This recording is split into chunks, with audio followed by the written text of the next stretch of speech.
Hola Eugenia, ¿me escuchás? Hola, ¿quién habla? Franco, Ah, Franco, ¿qué haces? ¿Cómo estás? bueno, bien, ¿vos? Bien, todo bien. Bueno, no, mira, la anterior que yo había entrado había sido en el link que vos me habías mandado hoy temprano, no sé dónde terminé. Ahora lo que veo que sí están entrando en esta reunión. Para Sí, cómo fue medio raro, pero bueno, se solucionó. sí, Em, es la primera vez que yo entro desde la computadora, así que también estoy medio inexperta, pero bueno, bien, estoy teniendo. igual te comento, ya está para que se grabe solo los chicos entran solos, no hay que aceptarlos ni nada. Ya Ah, está bueno, configurado así. Así que ahora te paso el hospedador y te encarás, si querés, me o si encargo de querés que. compartir pantalla y eso. Ah, bueno, esa parte decime dónde es, porque no la tengo muy clara. Que quiero Fíjate en compartir. el medio, tenés una flechita verde. Donde dice Share Screen, ahí. Ah, exacto. Sí, bueno, Ahí, apretás ahí, y ahora cuando yo te dé los permisos, lo vas a poder hacer. y no, buenísimo, y no tengo que admitir a los chicos. No, no, entran solos, no te das problema por eso. Buenísimo, no sé dónde terminé en la otra, todo nuevo. Para Sí, cómo sí, te digo, sí. la verdad no tengo a mi hija que siempre es la que me da una mano. Y sí, pero bueno, por lo menos se solucionó rápido. Buenísimo, te agradezco que siempre me das una mano en todo. No, por favor. Ahí te paso el hospedador. Bueno,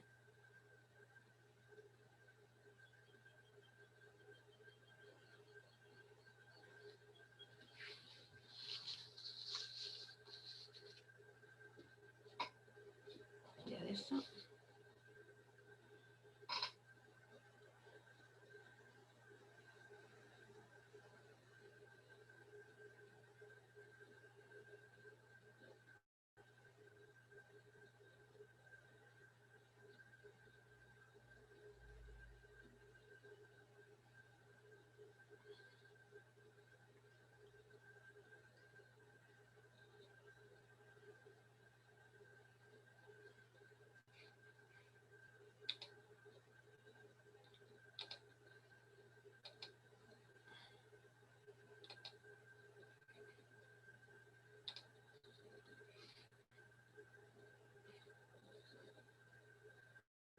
Hola, los que se van incorporando, ¿cómo están?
Hola, ¿me escuchan? Bueno, varias cuestiones. Lo que pasa es que yo había armado una reunión de Zoom temprano y hablé con Franco y ahora el centro de estudiantes me facilitó reuniones de Zoom que van a ser siempre con la misma contraseña para todos los miércoles, por eso como que había dos reuniones diferentes.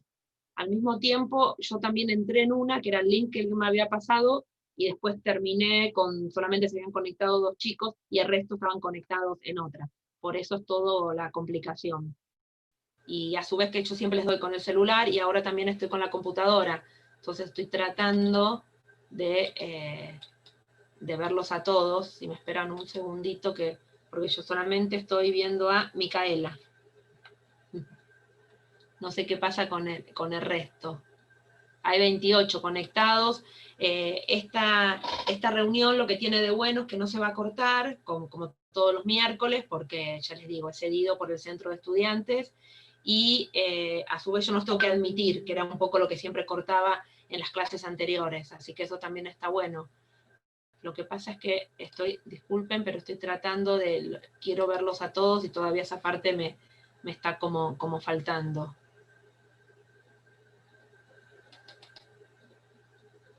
Hay 28 conectados. Eugenia, para poder ver a todos, fíjate que Sí. tenés que poner donde dice mostrar video en cuadrícula. Y te abre la camarita de todos, o la foto, o el nombre, lo que tengan, en toda la pantalla. Discúlpame, estoy hablando con Franco, ¿no? Sí. Pero discúlpame, en esto me vas a tener que seguir, porque no veo lo de eso que vos me decís, como... ¿Vos estás viendo tipo un cuadradito a tu derecha, solo? Sí, Bueno, ponés el mouse arriba y fíjate que te abre como un marco negro arriba. a mi derecha. Sí, ahí está. Dice expandir, lo vi No, recién. No, pasa que estás compartiendo pantalla, por eso nos ves a los demás. Posiblemente sea por eso. Si dejas Y de compartir, decime, si dejas de compartir la pantalla, vas a poder ver la imagen de los demás. ¿y cómo dejo de compartir la pantalla?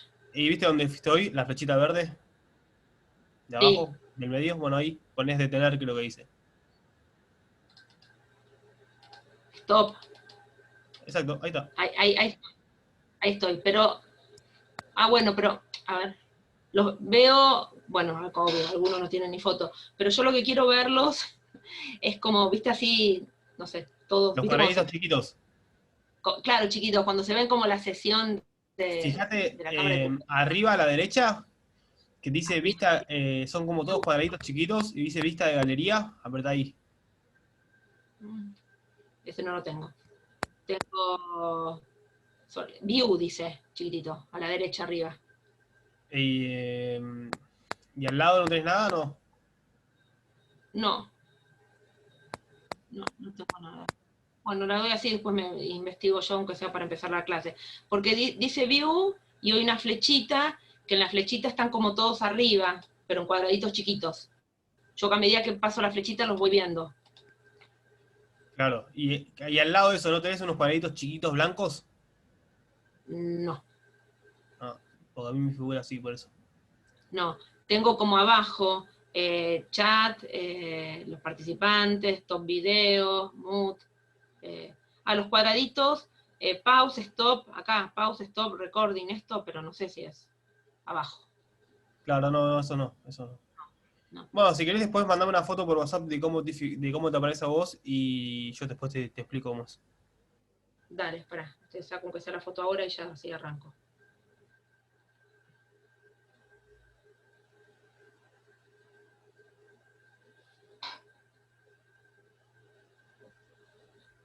Ahí está, ahí te mandé la foto por WhatsApp.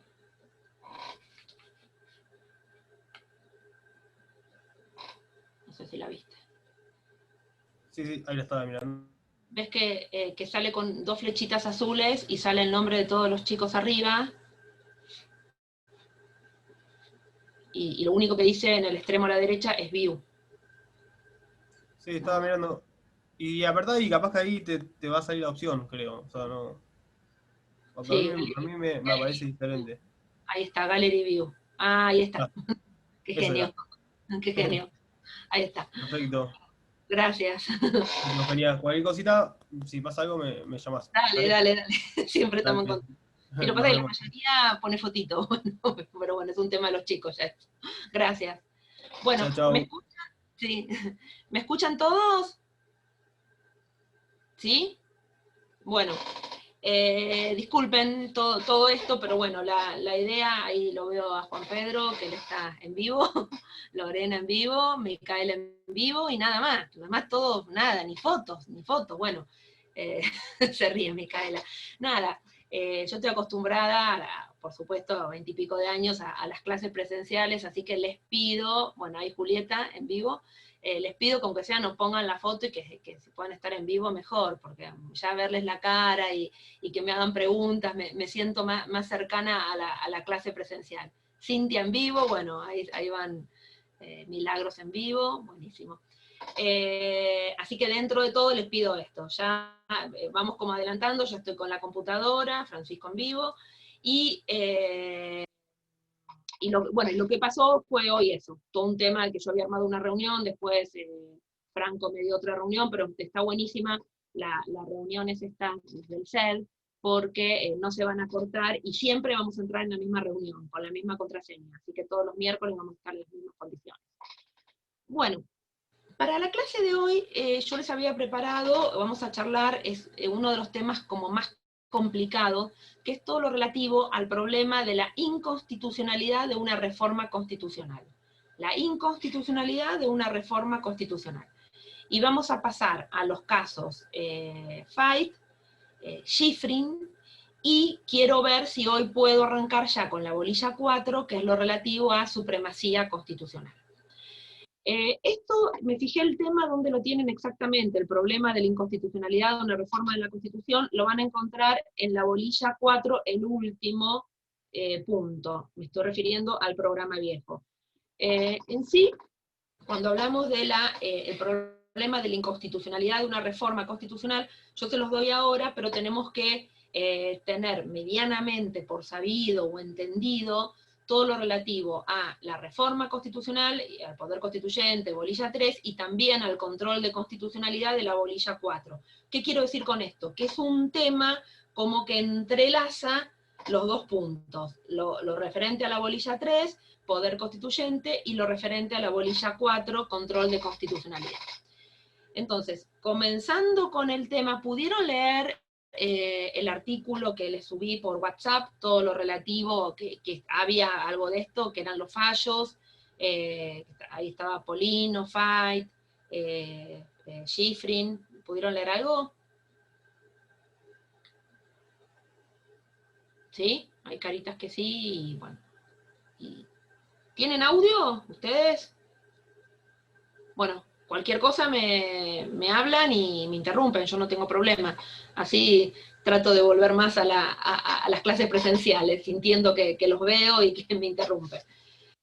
Bueno, entonces yo les decía que todo lo relativo al problema de la inconstitucionalidad de la reforma constitucional, que como parece un trabalengua, es una cuestión que entrecruza o enlaza dos grandes temas. Por un lado, de la teoría constitucional, que es esto que vimos la primera clase, ¿se acuerdan? Poder constituyente, clases y límites, y de la ciencia constitucional, que es todo lo relativo al control de constitucionalidad, que me voy adelantando, lo vamos a ver bien en la clase que viene. Nuestro control de constitucionalidad es judicial y difusor. Entonces les decía que todo lo relativo a la inconstitucionalidad de una reforma constitucional es un tema que entrecruza todo lo tendiente a los puntos de teoría constitucional y los puntos de ciencia constitucional. Por ende, el problema es bastante complejo. ¿Qué quiero decir con esto? El problema es que tenemos que determinar si es posible que un poder constituido, como es el Poder Judicial, pueda ejercer el control sobre el resultado de lo actuado por la Convención Constituyente Reformadora. ¿Por qué les digo que es bastante complejo? Porque no se olviden que si un poder judicial, que es un poder constituido, puede en definitiva controlar, ya estoy utilizando este término, todo lo resuelto o todo lo actuado por la Convención Constituyente Reformadora, tenemos ahí un tema de supremacía, siempre del poder constituyente derivado sobre el poder constituyente constituido. Entonces, primer punto, tendremos que determinar, ¿es posible que el Poder Judicial pueda controlar toda la actividad y el resultado del poder constituyente derivado en una reforma? Cuando me estoy refiriendo al poder constituyente derivado, me estoy refiriendo concretamente a la Convención Constituyente Reformadora. ¿Por qué nos hacemos esta pregunta? Porque concretamente todo el poder constituyente derivado tiene una supremacía sobre ese poder constituido.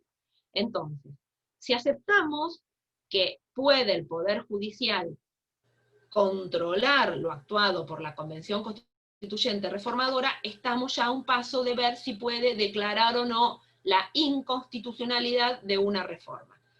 Si aceptamos ese control, que el poder constituyente pueda, en definitiva, controlar lo actuado por la Convención Constituyente Reformadora, vamos a ver que el poder constituyente derivado solamente lo que haría es simplemente, o la competencia que tendría, es una mera competencia. ¿Qué quiero decir con esto? Es decir, que su actuación no sería definitiva porque siempre estaría sujeta a la revisión judicial o a la revisión por parte de los jueces.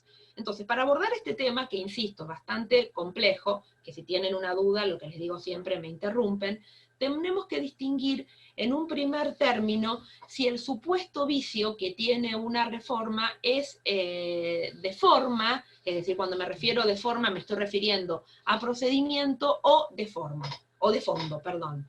Entonces, para abordar el tema tenemos que ver si la reforma constitucional o esa reforma que se hizo tiene un vicio en cuanto al procedimiento, en cuanto a la forma, cuando me refiero a la forma, si se cumplió o no con el artículo 30, o es un vicio de fondo, ya me estoy refiriendo al contenido, o a si se cumplieron o no, por ejemplo, con las cláusulas pétreas.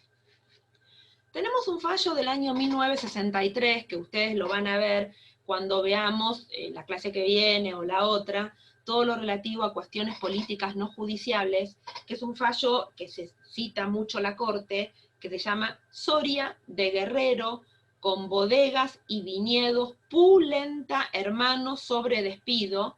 Vuelvo para atrás, Soria de Guerrero, con bodegas y viñedos, Pulenta, hermanos, sobre despido, del año 1963. Bueno, ¿qué es lo que dijo la Corte en este fallo? Que todo lo relativo al procedimiento de formación y sanción de las leyes, es decir, de cómo en definitiva las leyes se van formando y sancionando, es una cuestión política no judiciable. Cuestión política no judiciable. ¿Qué quiero decir cuando todavía no vimos cuestiones políticas no judiciables? Pero serían todas aquellas cuestiones que están exentas de la revisión por parte de los magistrados. Entonces, ¿qué dijo la Corte en el caso Soria? Que todo lo relativo al procedimiento de formación y sanción de las leyes es una cuestión política no judiciable, y por ende, exentas de la revisión judicial. ¿Por qué les parece que están exentas de la revisión judicial? ¿O por qué es lo que dijo la Corte? Porque la idea es preservar el principio de separación de poderes. Entonces, acuérdense, o les hago esta pregunta, que esta doctrina de las cuestiones políticas no judiciables en el procedimiento de formación y sanción de las leyes, ¿quién, del año 1963 lo dijo la Corte, pero quién en definitiva, la receptuó en el caso Polino?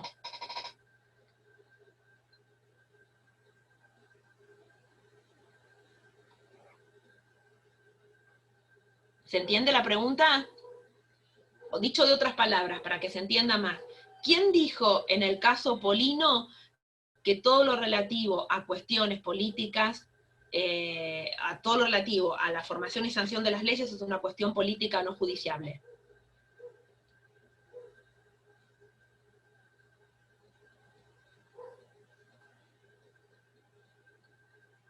¿Algunos se acuerdan?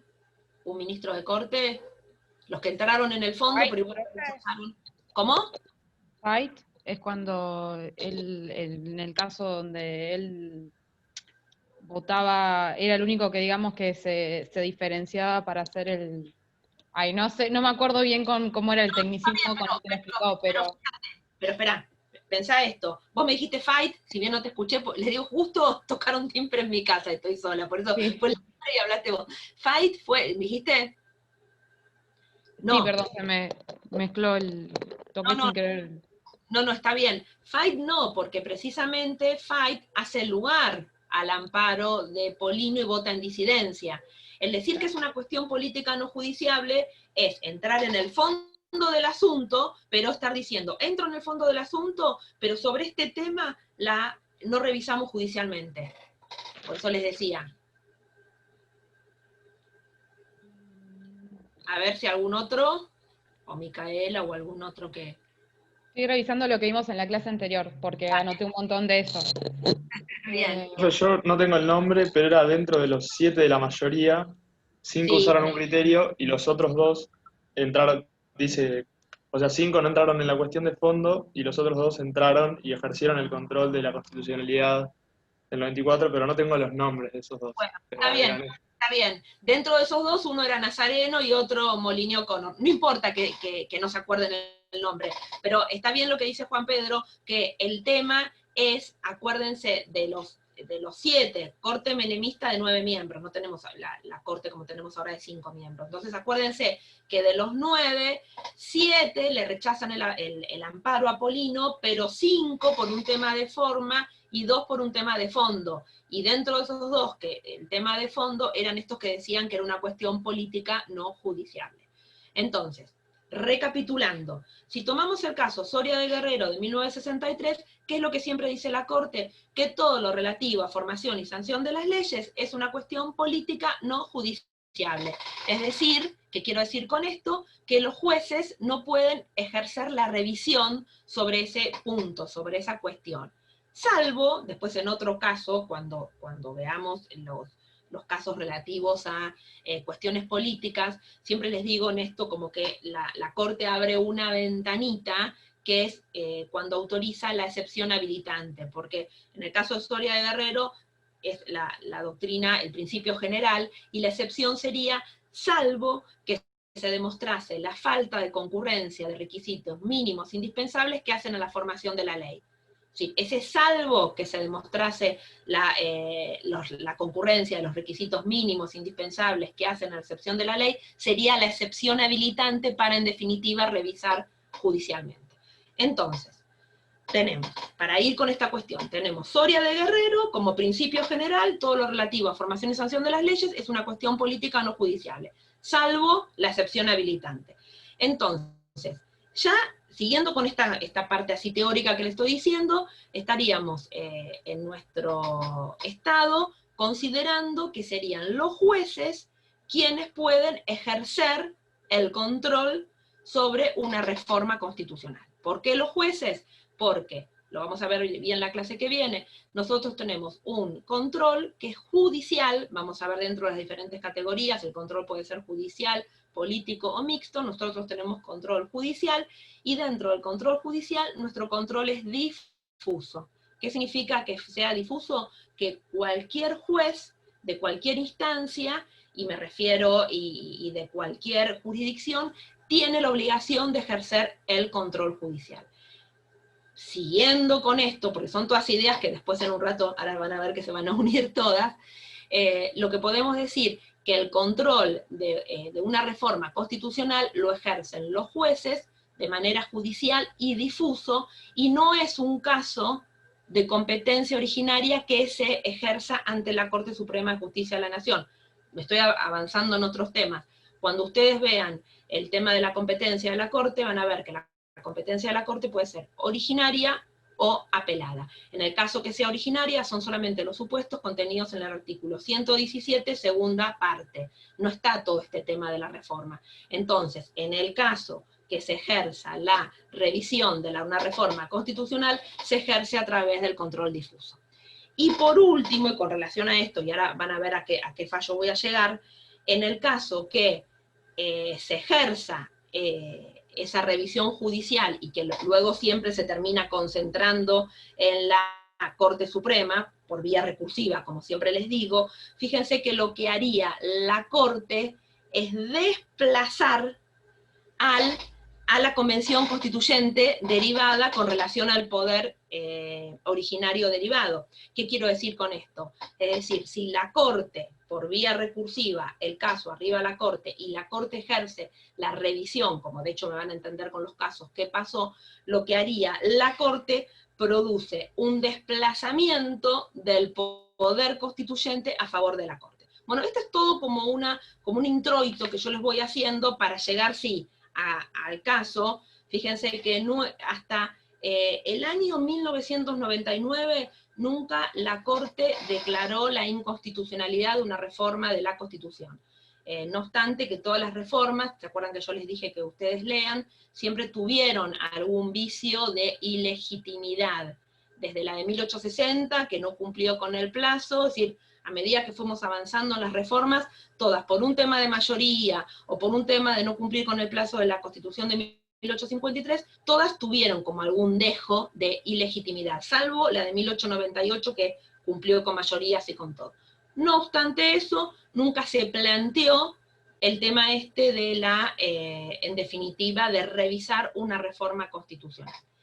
Pero, ¿qué pasó? La ley 24.309, que es la que declara la reforma constitucional de 1994, prevé una consecuencia expresa, que algo vimos en la clase pasada, en el artículo 6. ¿Se acuerdan algunos?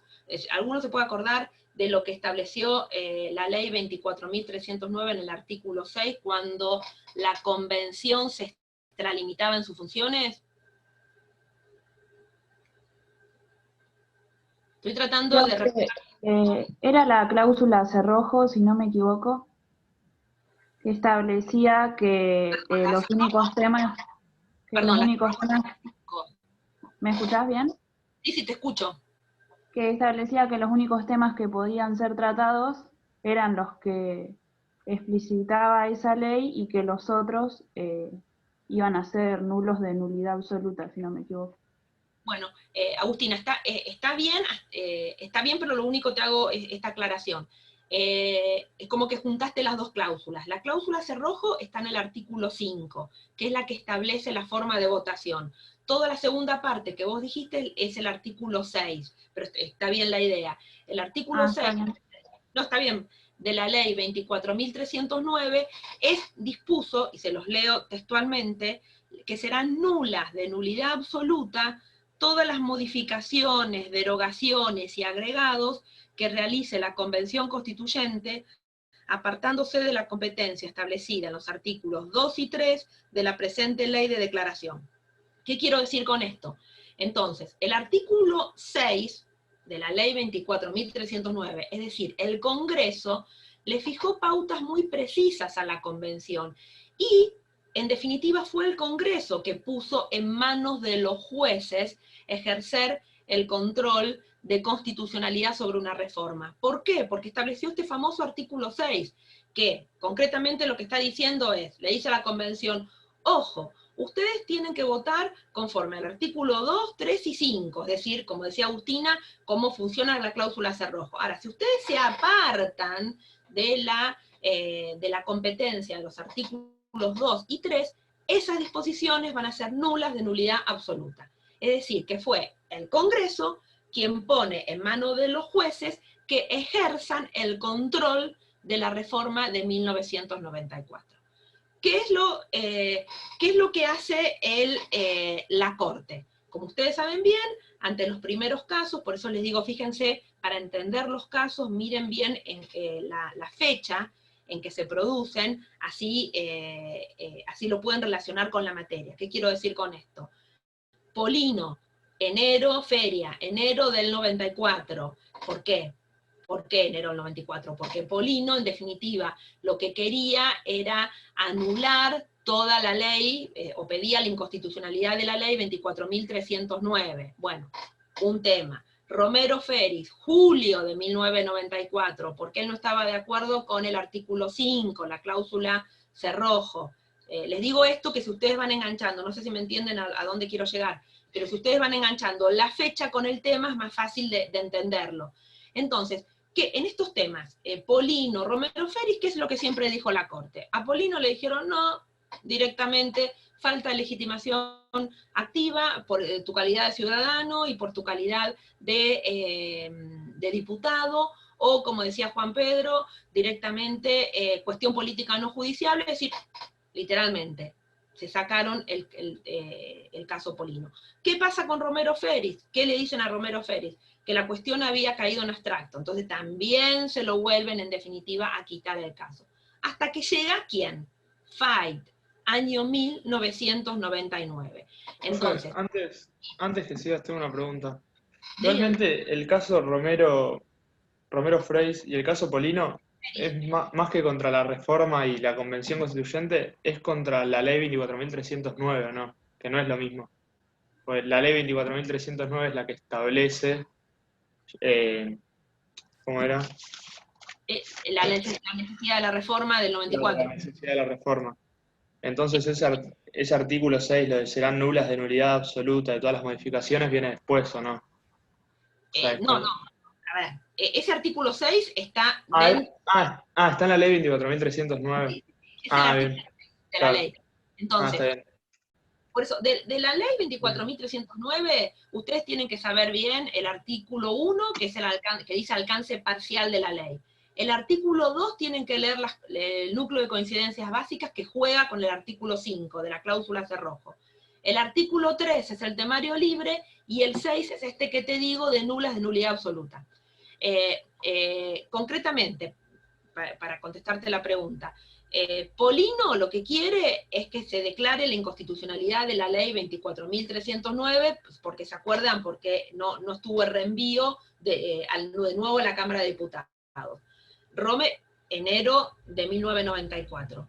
Romero Feris lo que quiere es que se declare la inconstitucionalidad del artículo 5 de la ley 24.309 de la cláusula cerrojo, que es la forma de votación. ¿Se acuerdan que yo les comenté que él no pertenecía a ninguno de los dos partidos políticos mayoritarios que en definitiva habían acordado en el Pacto de Olivos?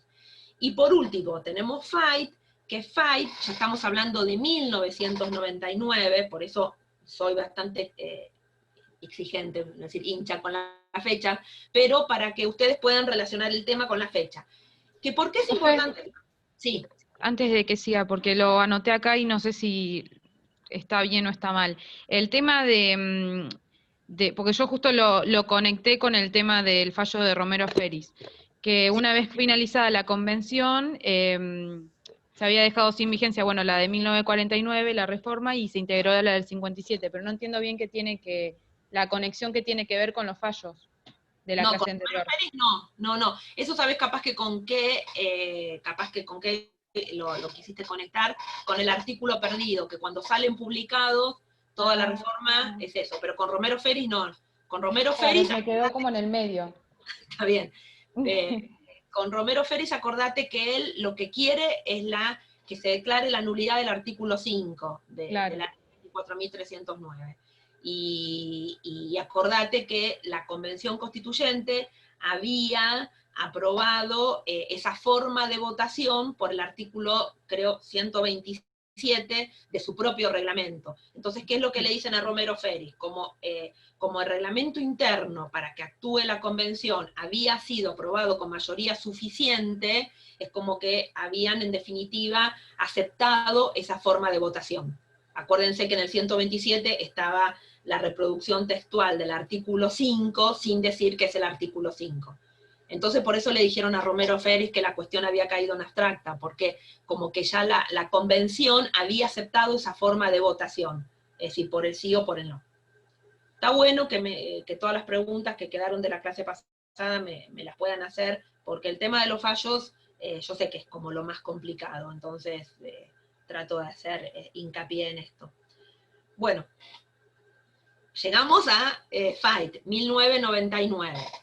Les decía, ¿por qué es importante FAIT? Porque es la primera vez que se declara la nulidad de una cláusula introducida por una reforma.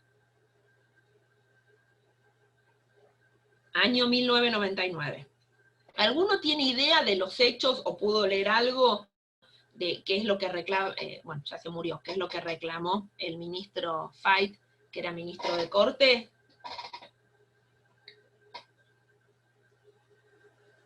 No, pero digo, se murió hace relativamente poco, tenía unos cuantos años, por eso Yo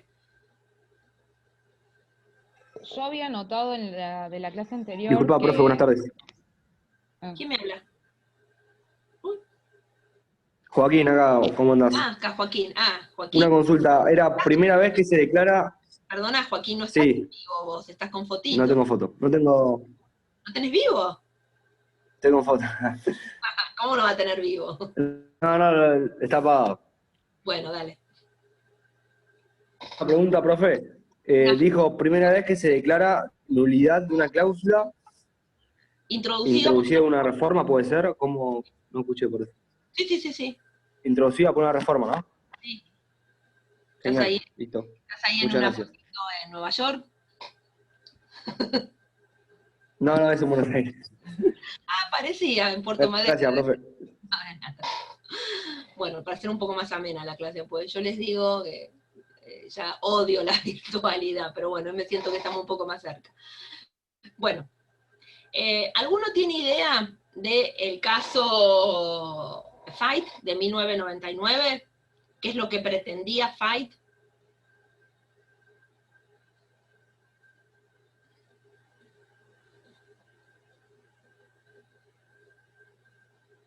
Puede ser, profe, que era que habían votado por hacerle el recurso extraordinario al caso de Polino, al recurso que había pedido él. Como una mezcla de cosas. Sí, me parece que sí. Porque lo tengo anotado de la clase anterior, por eso no sé si va bien o no. La parte de los hechos, la parte de los fallos es complicado. Siempre cuando ustedes vean un fallo cualquiera, traten de entender, les digo para cualquier fallo de cualquier materia, primero traten de entender los hechos, porque si no entienden los hechos es muy difícil ver qué es lo que dispuso la Corte. Y a veces yo lo que hago directamente es, de los hechos vamos después a la resolución de la Corte, y después podemos comentar el fallo. No es una crítica, Micaela, es simplemente como para que ustedes sepan, entiendan Profe, qué es lo que pasaba. Sí, ¿quién me habla? Julieta. Sí, ahí está. Yo por lo que leí era que, digamos, solicitaba declarar la inconstitucionalidad del tema del nombramiento y la duración de los cargos de los jueces, algo así, medio por arriba, pero... Bien, estás bien rumbeada. Bueno, vamos primero a qué pasó en la reforma de 1994. Hay un artículo... Me gustaría agregar algo. Sí, Lorena. Si mal no entendí, el gran problema que tenía Fight con la reforma del 94 era el tema de que la ley que habilita la reforma justamente cercena, no solo los artículos que hay que reformar, sino que cercena la actividad del convencional constituyente, que es lo que plantea, que dice que la Constitución Nacional dice que el convencional constituyente, una de las cosas que hace es definir la palabra pueblo, que lo nombra eso en el artículo, que el convencional constituyente tiene que tener libertad de elección y tiene que poder tener toda la libertad para decidir, y que la ley que lleva a la reforma cercenaba demasiado lo que iba a suceder en esta convención constituyente, y que para él esto le parecía, aparte de inconstitucional, disparatado. Está bien. A ver, hay como muchas cosas en el caso Fight, por eso es muy importante, pero, a ver, vamos primero con relación a esto. Fight, después, lo que les quiero decir sí o sí viene de la mano con Schifrin, porque siempre estudiábamos hasta Fight, y ahora se los voy a explicar. Fight plantea varias, está bien, Lorena, las cosas que fuiste diciendo, es decir, eso cuando ella dice que se cercena en definitiva a la Convención Constituyente, fue porque precisamente con esta famosa cláusula cerrojo, aparte, ¿se acuerdan que yo les dije que ustedes lean los textos del Acuerdo o el Pacto de Olivos? Si ustedes leen el Pacto de Olivos, esa forma de votación, me refiero por el sí o por el no, le dicen textos preformulados, es como que vienen del Pacto de Olivos, así se reproducen en la Ley de Necesidad de la Reforma, y así se votan en la Convención Constituyente del 94. Es decir, ustedes saben bien que la reforma del 94 fue producto de un acuerdo, en ese momento del Partido Justicialista y de la Unión Cívica Radical, con sus dos mayores exponentes, Menem y Alfonsín, y que dio también origen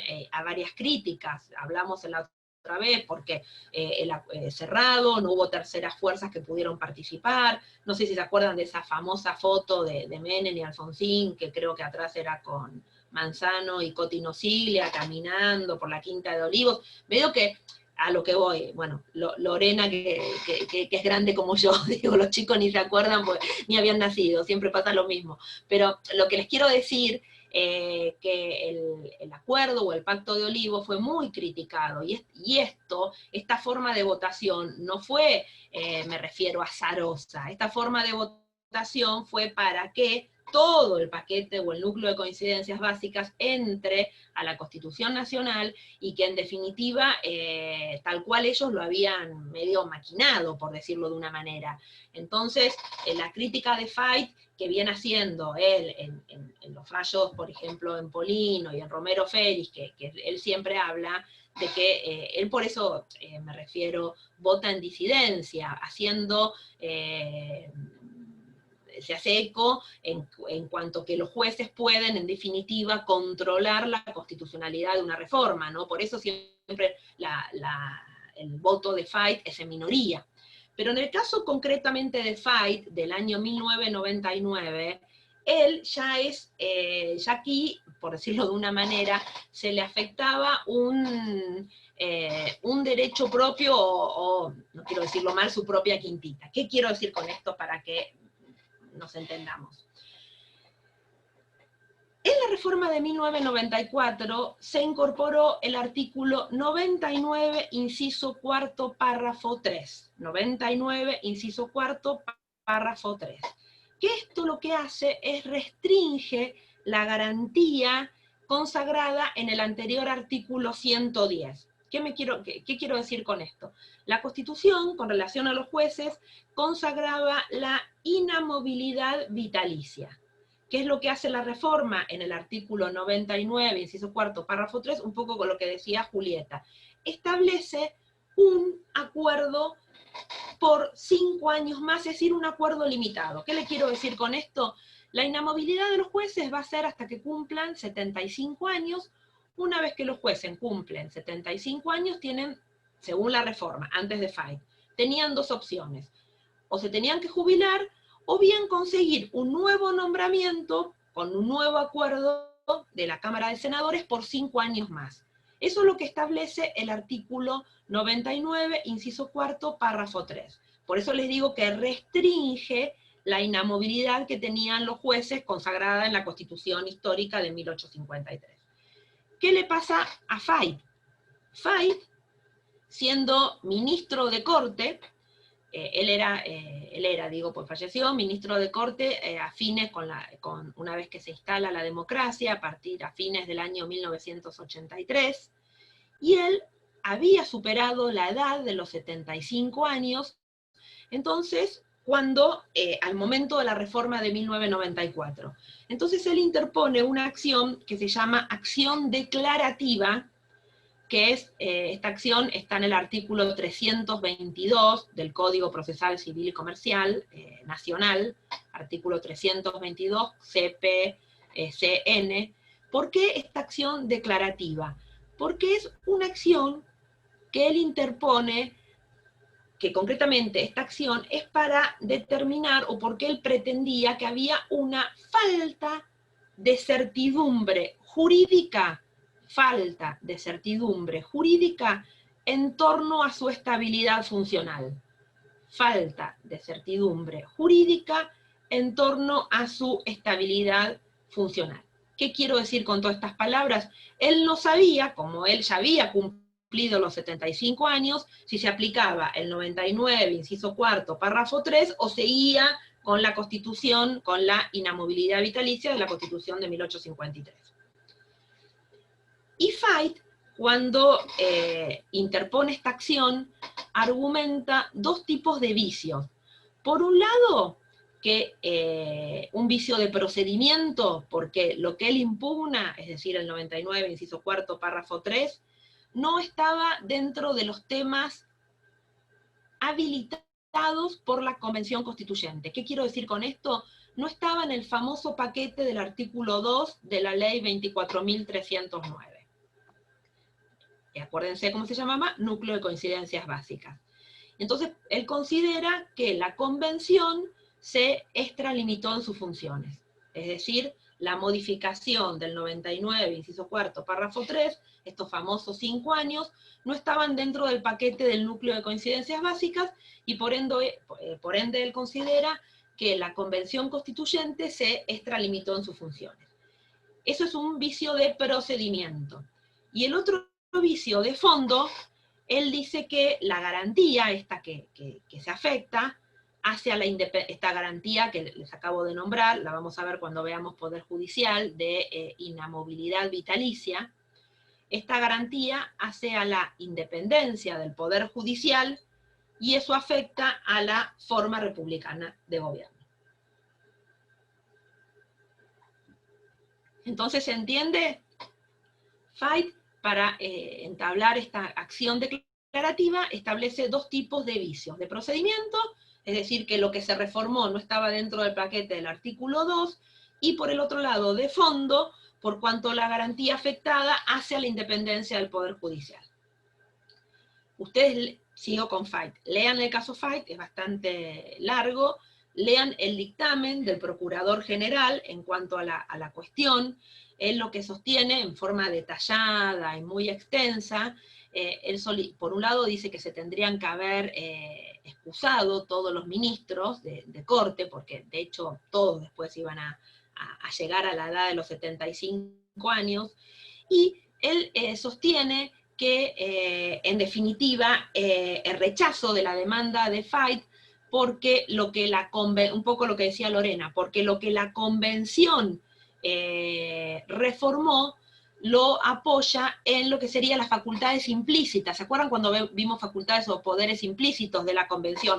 Entonces él considera que no es que la convención se excedió, sino que hizo uso de los poderes o facultades implícitas que tiene la convención. ¿Se entendió?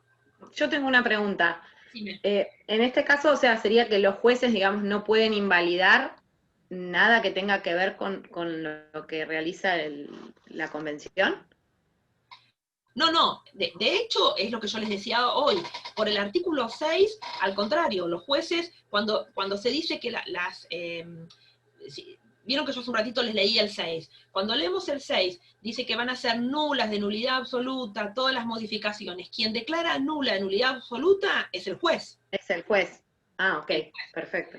Por eso yo les decía hace un rato que en el artículo 6, el Congreso, que sanciona la ley 24.309, pone en manos de los jueces que controlen la reforma de 1994. ¿Cómo lo ponen en manos de los jueces? Estableciendo el artículo 6.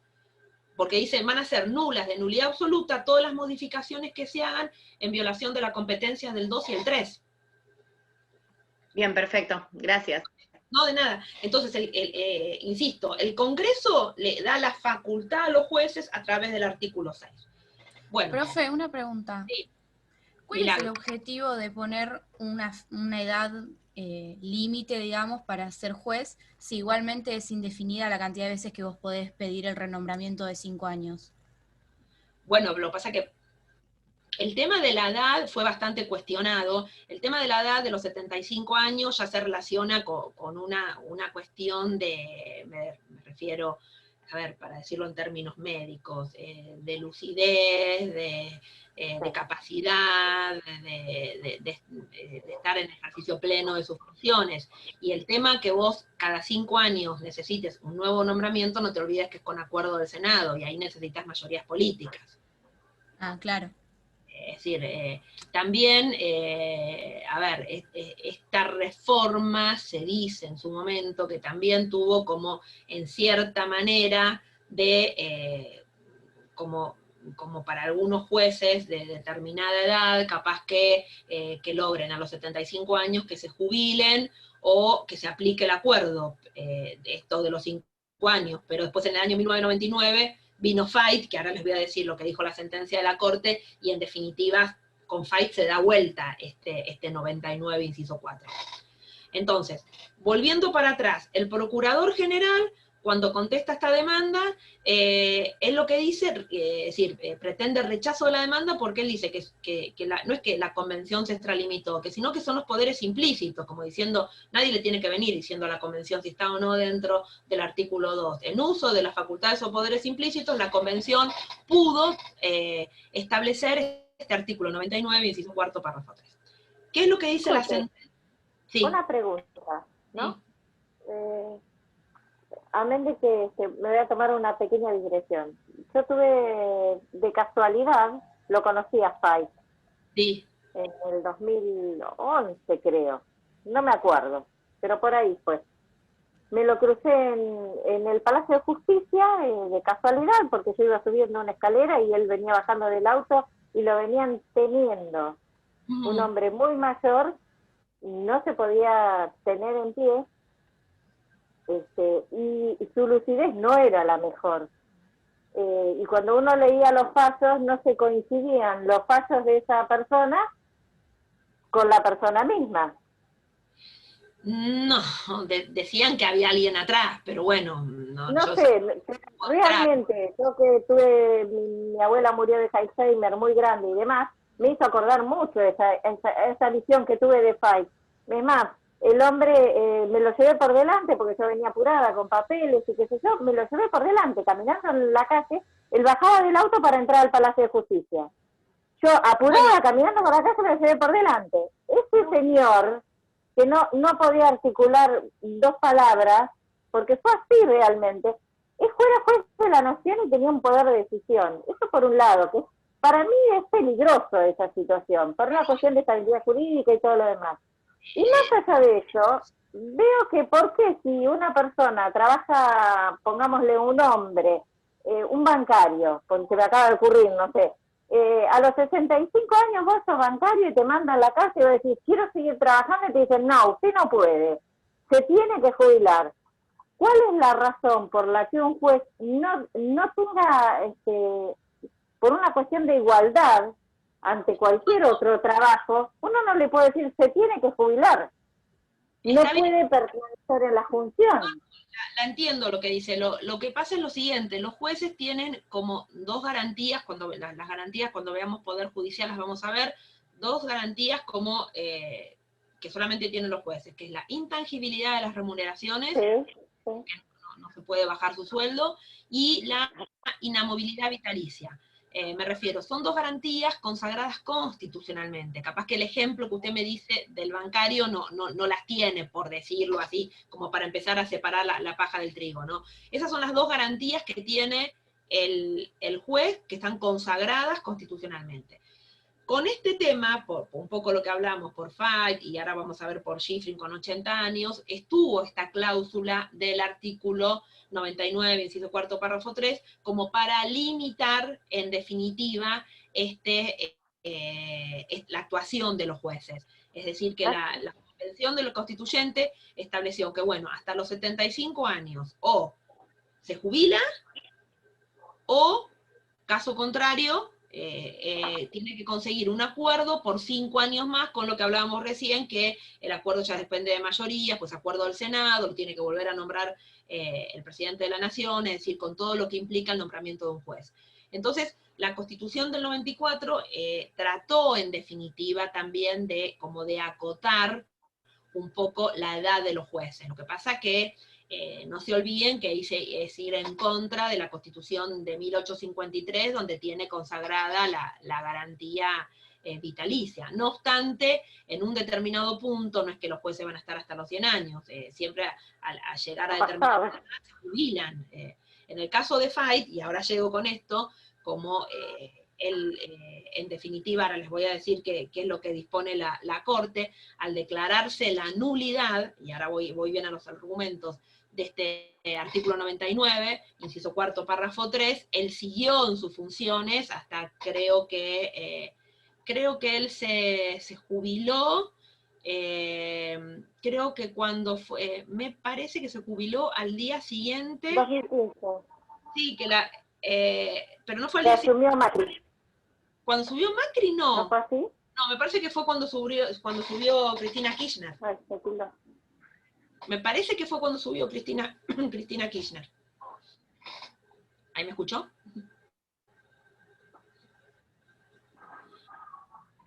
Creo que fue al día siguiente de ella, porque bueno, por cuestiones más políticas que otra cosa. Bueno, sí. Entonces, voy a la sentencia de Fight. ¿Qué es lo que dicen los jueces en Fight? Declaran la nulidad de la reforma introducida en el artículo 99, inciso cuarto, párrafo 3. Es decir, nula esa cláusula.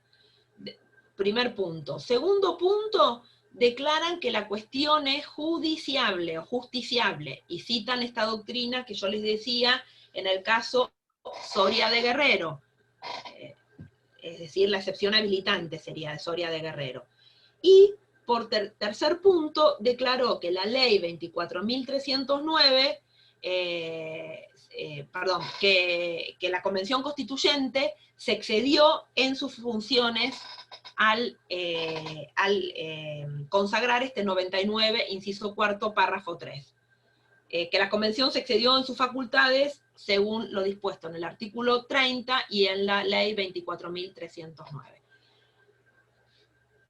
Sigo ahora un poquito con Fait y ahora enganchamos ya con Schifrin, creo, pero no sé si hoy vamos a poder empezar con supremacía. Les decía que Fait es un caso importante porque es la primera vez que se declara o se invalida una reforma constitucional, y fíjense, por vicios de procedimiento. ¿Por qué? Porque hablo de vicio de procedimiento. Porque acuérdense que es eso lo que dice la sentencia de la Corte, que la Convención se excedió en sus facultades. Si ustedes leen los comentarios de Fait, van a encontrar que mucha doctrina no está de acuerdo con Fait, o con lo que se resolvió en Fait, porque lo que dicen como que se abrió una puerta, una jurisprudencia en la Corte de la posibilidad de declarar la inconstitucionalidad de una reforma, ¿no? Como que quedó latente, no solamente de declarar la inconstitucionalidad, como se declaró del 99, inciso cuarto, párrafo 3, sino también de otras modificaciones. Entonces, hay parte de la doctrina que con Fait quedó como medio, ¿puede entonces un poder constituido, lo que hablábamos hoy, como la pregunta del millón, ¿puede un poder constituido en definitiva controlar el ejercicio del poder constituyente derivado? Y si lo controla, ¿cómo? Si el poder constituyente derivado tiene una supremacía con relación al poder constituido. Bueno, desde el punto de vista teórico y filosófico es bastante complicado. ¿Qué pasa después de Fait? Estamos hablando del año 1999, todos los presidentes, que los anoté porque fueron unos cuantos, de 1999, Fernando de la Rúa, Adolfo Rodríguez Sá, Eduardo Duhalde, Néstor Kirchner, Cristina Fernández de Kirchner y Mauricio Macri, es decir, todos los presidentes que se suscitaron a partir de 1999, ninguno de ellos aplicó el artículo 99, inciso cuarto, párrafo 3. Ustedes me pueden decir, ¿por qué? ¿Qué pasa? El artículo 99, inciso cuarto, párrafo 3 fue solamente para el caso concreto, pero después el efecto, es decir, fue para Fait, la nulidad del artículo ese, pero después tuvo efecto erga omnes. ¿Qué quiero decir? Que a ningún juez se le aplicó este acuerdo limitado de los 75 años. Por eso, todos estos presidentes que les fui nombrando, todos consideraron esta cláusula como nula, es decir, como no escrita en la Constitución Nacional. En el resumen que yo le di, les cito nada más un caso rapidito, que es Hayton de Nolasco, que es otra jueza de la Corte. Ella también interpone un amparo, Hayton de Nolasco, que es precisamente lo mismo, estaba por cumplir los 75 años, entonces interpone el amparo pidiendo en definitiva la nulidad de la cláusula, el amparo se lo dan, contesta el Poder Ejecutivo, lo rechaza, pero después no apela. Entonces vuelve a quedar firme la cláusula de la nulidad del 99, inciso cuarto, párrafo 3. Hasta que llegamos a... Zaffaroni invoca esa cláusula cuando se jubila, porque él dijo que se jubila porque cumplió 75 años, y dijo que la Constitución del 94 decía que a los 75 años te tenés que jubilar. Sí, jubilarse se pueden jubilar. El tema es... Lo que yo les digo, él renuncia y se jubila porque dice que cumplió 75 años y que no correspondía, que no se ajustaba a derechos y seguía en su cargo. Claro. Lo recuerdo, no sé tanto de eso. Claro, pero por eso lo que les digo, porque si nosotros entendemos Fait fue para el caso concreto, pero el efecto se expandió erga omnes para todos. Es decir, como que a partir de 1999 con Fait, esto de los 75 años quedó como cláusula no escrita, por decirlo. Es decir, concretamente quedó que no se aplicaba. ¿Qué pasa? Hasta que llegamos al caso Schifrin. Schifrin, lo que hace la Corte en Schifrin es revierte la jurisprudencia que había establecido en Fait. Y concretamente Schifrin era un camarista de La Plata. Él había cumplido 80 años, estaba con un amparo, que en definitiva ese amparo lo protegía en su situación con relación a los años, pero la Corte lo que establece en Schifrin es que se vuelve o se revierte la jurisprudencia del caso Fait. Entonces, ¿qué quiero decir con esto? Que lo que hace la Corte en Schifrin le devuelve la constitucionalidad al artículo 99, inciso cuarto, párrafo 3. Es decir, volvemos a la aplicación de a los 75 años o un nuevo acuerdo por 5 años más. Y yo, en los apuntes que subí el otro día, hay una parte que me interesaba que la lean, que decía que en la Corte, lo que pasa, como fíjense a veces las posturas cómo van variando, la Corte Suprema dijo que quiere, en el caso Schifrin, ¿no? Dijo ser deferente, dice, adoptar la máxima deferencia para con la Convención Constituyente y con el pueblo que ella representa. Por ende dejó sin efecto la única declaración de inconstitucionalidad de una disposición de la Constitución Nacional. Es decir, ¿qué es lo que dice la Corte en el caso Schifrin? Que la doctrina utilizada en el caso Fait debe ser abandonada y sustituida por un nuevo estándar de control que sea respetuoso de la voluntad soberana del pueblo. La doctrina, entonces les digo, en el caso Schifrin, la Corte establece que la doctrina del caso Fait debe ser abandonada y sustituida por un nuevo estándar de control que sea respetuoso de la voluntad soberana del pueblo. ¿Qué hace la Corte en el caso Schifrin? Es decir, convalida la actuación de la Convención Constituyente Reformadora. El convalidar la actuación, esta máxima deferencia por la Convención Constituyente Reformadora, significa volver a constitucionalizar el artículo 99, inciso cuarto, párrafo 3, que fue introducido por la reforma de 1994. Entonces, en el caso Schifrin, volvemos como a tener, para que se entienda, el 99, inciso cuarto, párrafo 3. Es decir, volvemos a ese acuerdo limitado de 5 años. Por eso, insisto con esto, es como que le devuelve esa constitucionalidad al artículo 99. Inciso cuarto, párrafo 3. Con esto tendrían armado, por lo menos, y espero que si no me hacen alguna pregunta, los 4 fallos que ustedes tienen que saber para lo que es reforma de la Constitución. Es decir, concretamente, Polino, Romero Feris, Fait y Schifrin. El de Schifrin es del 28 de marzo del 2017. Fíjense que del 99 al 2017, cómo varió la postura de la Corte. Un ratito más, con esto ya daríamos por finalizada la bolilla 3, que es la bolilla de reforma, y este punto que yo les di, todo esto de la inconstitucionalidad de una reforma, está en la bolilla 4, así como que ya como que hubiésemos avanzado algo más en la 4. Yo nada más en unos minutitos, aunque sea, para que no quede, porque me quedan 2 clases, y para que no quede tanto, quiero hablarle, entrar aunque sea en el principio de supremacía, es decir, la bolilla 4, ustedes la van a encontrar dividida en supremacía, control de constitucionalidad y cuestiones políticas no judiciables. Bueno, como que es bastante larga. Yo aunque sea quiero darle unos minutos, algo de supremacía, como para que ustedes lean algo más para la clase que viene, y ya a ver si la clase que viene ya puedo arrancar con control. ¿Estamos? ¿Alguna duda hasta acá?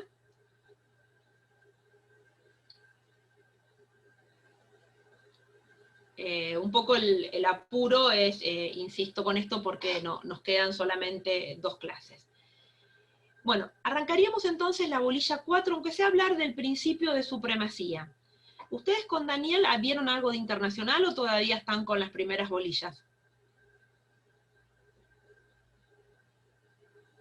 Con las primeras, profe, estamos con la unidad 1 y terminando la unidad 2. ¿Y después con qué tema siguen? ¿Saben? No. A ver, acá tengo el cronograma. Tendríamos que ver mañana, terminar, sí, con la unidad 2, interpretación constitucional. Ah, no, esto ya lo estuvimos tocando en la clase de ayer. La interpretación constitucional, las nociones, escuelas, esto es lo que vimos ayer, entonces vamos adelantados. Porque hoy es 16, esta sería la del 17. Está bien. ¿Y la parte de internacional la tienen ahí dentro del cronograma?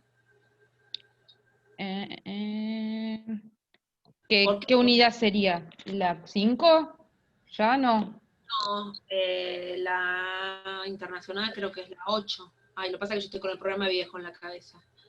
Ah, claro, yo imprimí, creo que es el programa así de ahora. Sí, es el de Plan de Estudios del 2018. No, ¿saben por qué les digo esto? Porque, bueno, yo voy a avanzar, ahora después voy a hablar con él, yo voy a avanzar un poquito en supremacía, pero necesito que él también después les dé el 75, inciso 22, que es toda la parte de tratados, que es lo que así unimos supremacía con tratados internacionales. ¿Lo tenés dentro? Eso sería, acá por lo que veo, la unidad, claro, 8. No, sigue siendo la misma. ¿Derecho Constitucional Internacional sería, profe? Ese, tal cual. ¿Y qué fecha? Claro, el 29 de ahora de septiembre. Bueno, buenísimo. Entonces yo les toco un poquito de esto y él después completa. Aunque sea alguna noción, quiero unos minutos, total empezamos medio tarde, y lo bueno que no se corta. Ahora los tengo hasta las 8 de la noche hablando. Un poquito de la noción de supremacía. Si ustedes, el principio de supremacía o noción, lo pueden ver por diferentes autores, siguiendo a Quiroga la Vie en esto, porque él es muy claro. Él sostiene que la supremacía es la particular relación de supra-subordinación que se encuentran las normas dentro de un ordenamiento jurídico determinado. Para Quiroga, la supremacía es la particular relación de supra-subordinación que se encuentran las normas dentro de un ordenamiento jurídico determinado. Y este autor sostiene que ese principio implica varias cuestiones. Porque, ¿qué pasa? Si yo les doy el principio y no explicamos todas estas cuestiones que les voy a explicar ahora, es como que tendríamos como una supremacía en los libros, una supremacía teórica, por decirlo, pero no una supremacía práctica. Entonces, para este autor implica varias cuestiones. Por un lado, la validez de todas las normas dentro del ordenamiento jurídico. El criterio de validez de una norma es doble, tiene que ser una norma válida desde el punto de vista material y formal. Material es que la norma no esté en contraposición con algún artículo, con alguna disposición de la Constitución Nacional. Y eso desde el punto de vista material, es decir, que la norma no viole ningún derecho, ninguna garantía consagrada constitucionalmente. Y desde el punto de vista material podemos decir que una norma va a ser válida si cumple, con esto que venimos siempre hablando, con el proceso de formación y sanción de las leyes. Me estoy refiriendo al capítulo 5 de la Constitución. Si el capítulo 5 dentro del Poder Legislativo, van a ver que hay un capítulo 5 que dice procedimiento, formación y sanción de las leyes.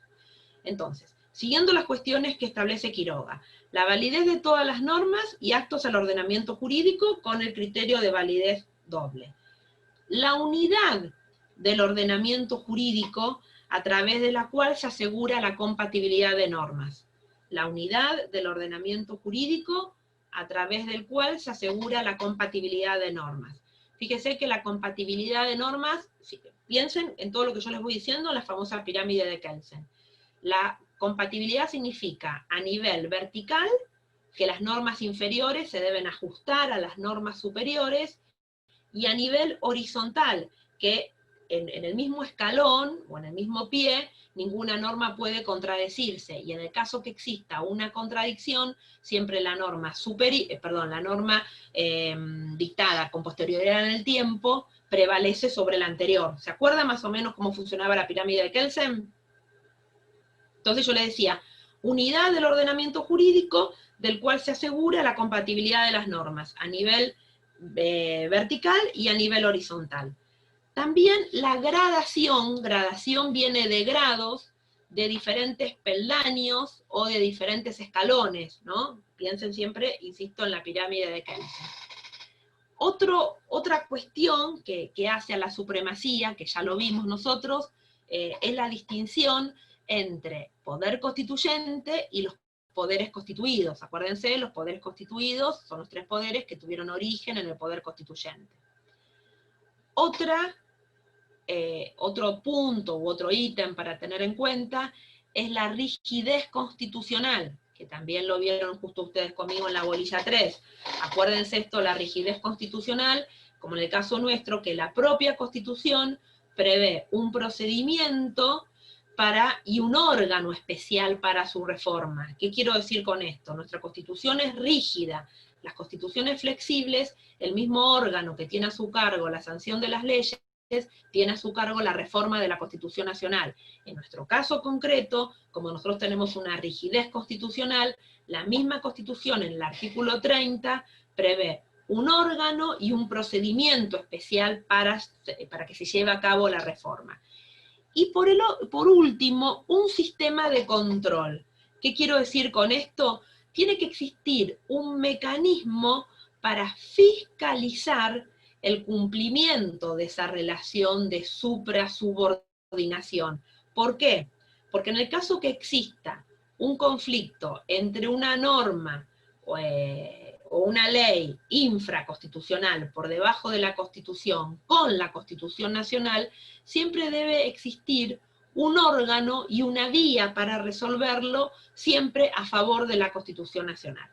¿Qué quiero decir con esto para que se entienda? Resumiendo todo lo que les dije, podemos decir que la supremacía implica la validez de todas las normas y actos al ordenamiento jurídico, la unidad del ordenamiento jurídico que asegure la compatibilidad de sus normas a nivel vertical y horizontal, la gradación de los diferentes peldaños o escalones, la distinción entre poder constituyente y poderes constituidos, la rigidez constitucional y un sistema de control.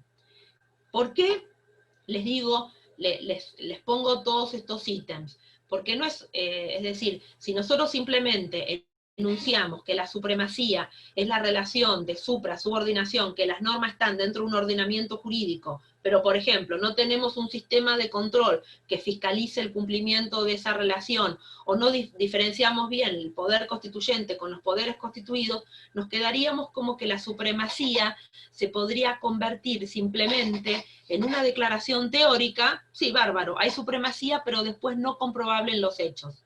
Por eso, para que la supremacía constitucional, tal cual, y ya me voy adelantando al artículo, tal cual es consagrada en la Constitución Nacional, en el artículo 31, que lo vamos a ver bien en la clase que viene, pero para que en los hechos se dé esa supremacía y realmente sea, no sea, insisto, una declaración simplemente teórica, es necesario que se den dentro del ordenamiento jurídico todos estos presupuestos que yo les fui determinando.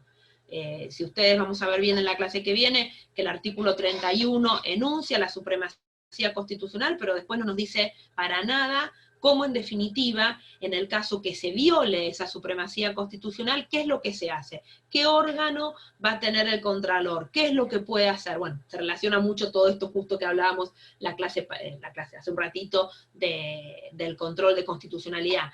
Pero lo que les quiero decir que para que la supremacía sea tal, es necesario no solamente un artículo 31, sino todo un sistema de red o un sistema de contención que va a estar, en definitiva, armado por estos tópicos que les fui dando.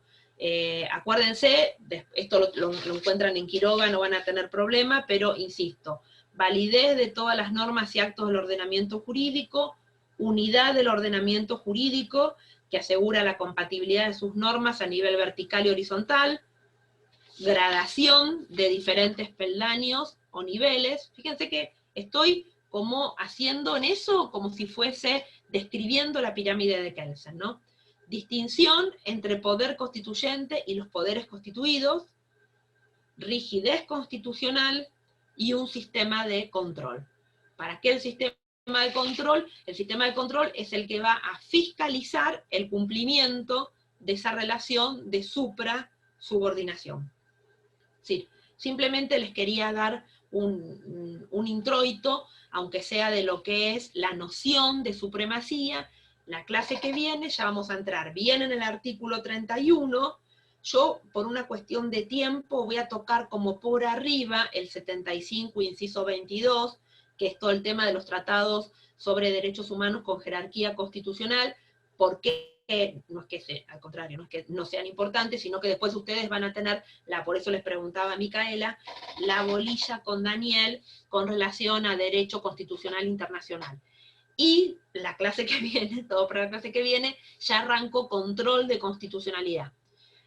Así que yo si bien no les di el cronograma, yo siempre soy de adelantarle los temas, sobre todo por si alguno quiere leer y poder ir avanzando con los temas. ¿Alguna pregunta? Yo, profe, una pregunta. Con el tema de lo que faltaría, el control de constitucionalidad es lo que faltaría de la bolilla 4, digamos, ver con usted, ¿cierto? Sí, de la bolilla 4 faltaría el principio de supremacía. Adentrarnos más, claro. Claro, no, tenemos que hablar del 31 con el 75 inciso 22, que si quieren eso ustedes lo pueden ir leyendo. Todo lo que es control de constitucionalidad, que control de constitucionalidad después les voy a decir, yo no sé si tengo tiempo de entrar cómo son, me refiero, para que ustedes me entiendan, cómo son los diferentes sistemas en el derecho comparado. Yo voy a hacer hincapié cómo es el control en la República Argentina. Es decir, que ustedes ya saben, por lo que hemos hablado, que es control judicial y difuso. Y también lo que falta es las cuestiones políticas no judiciables. ¿De la bolilla 4 es también? Sí. Y ustedes ya tienen noción, con el caso Polino tienen noción, es decir, son todos, siempre les doy el mismo ejemplo, piensen en una pizza, que la pizza serían todas las cuestiones políticas, y una porción de la pizza serían las cuestiones políticas no judiciables, es decir, son todas aquellas cuestiones que por las distintas fallos de corte, es decir, por jurisprudencia de la Corte, ya la Corte está exenta, en definitiva, de revisarlo judicialmente. Es decir, como dijeron esos dos ministros, Apolino, es decir, o como yo les decía recién, por ejemplo, un tema, formación y sanción de las leyes. Todo lo relativo a formación y sanción de las leyes, ya la Corte estableció que son cuestiones no judiciales, es decir, que están exentas de ser revisadas por los magistrados. Bien, ahí lo marqué porque estoy marcándolo con el cronograma y con el programa, sí, porque si no, un lío tengo. Está bien. Nos quedarían, terminando la clase de hoy, nos quedarían 2 clases como para toda la bolilla 4. Sería la del 23, que veríamos supremacía constitucional, todo. Y claro, y control de constitucionalidad. Y ya después sería la clase del 30. Del 30, sí. Sí, porque el parcial creo que es el 7, que creo que es miércoles, ¿no? Creo que sí, a ver.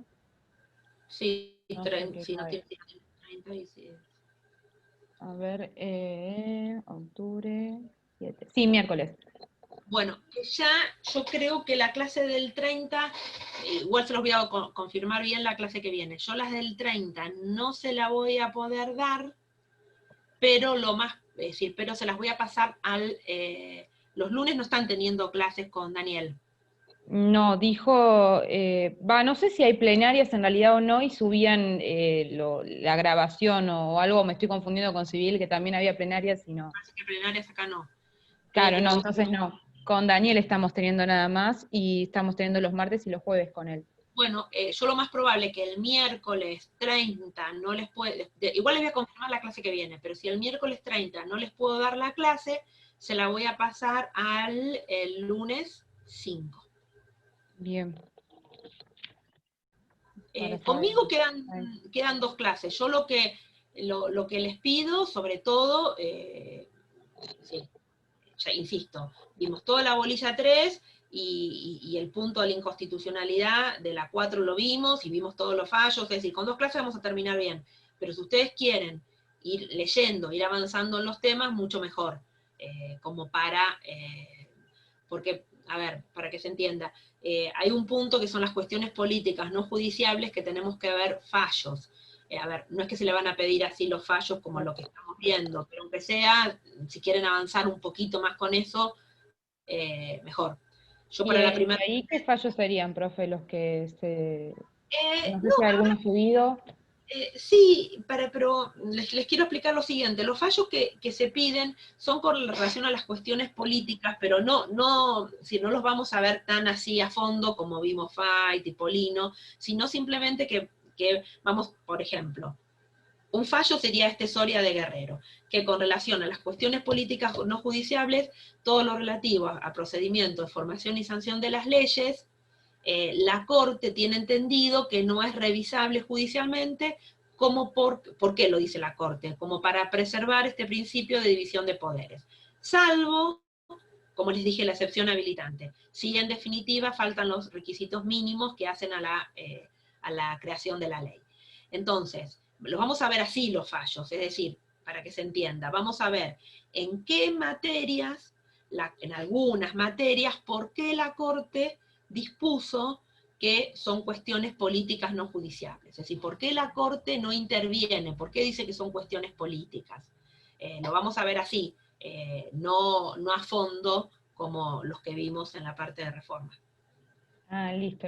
Y los que son, entonces, en la parte de reforma, entonces son Schifrin, Fait, el de Polino y Romero Feri, ¿cierto? ¿Esos 4? Sí, esos 4. Listo, esa era mi duda, profe. Gracias. Bueno, no, de nada. Veo que cada vez se quedan menos, estamos como los 10 indiecitos, cada vez menos. Bueno, ¿alguna duda tienen? ¿Alguna otra cosa más como para ver? Hoy me siento contenta, que los tengo más cerca, que les veo la cara, así que bueno, lean, porque, insisto, es una cursada exigente, así que lean, empiecen a leer, que todavía están con tiempo. Otra duda que me surgió ahora, para no hacer lío. Del caso de Schifrin y de Romero Feri, ¿ese lo podemos sacar de cualquiera de la bibliografía que está en el programa? Sí. Porque son los dos que todavía no llegué a leer bien, digamos. Sí. Ah, está en cualquiera de los libros de la bibliografía de Quiroga Lavie. Sí, acordate, Quiroga Lavie me parece que no escribió nada después en la misma época que Schifrin. Tiene que ser, fíjate siempre en las ediciones, ¿no? Schifrin es relativamente nuevo. Listo. Claro, sí, porque es del 2017, ¿no? Por eso te digo, claro. Y creo que Quiroga no hizo nada en esa fecha, me parece.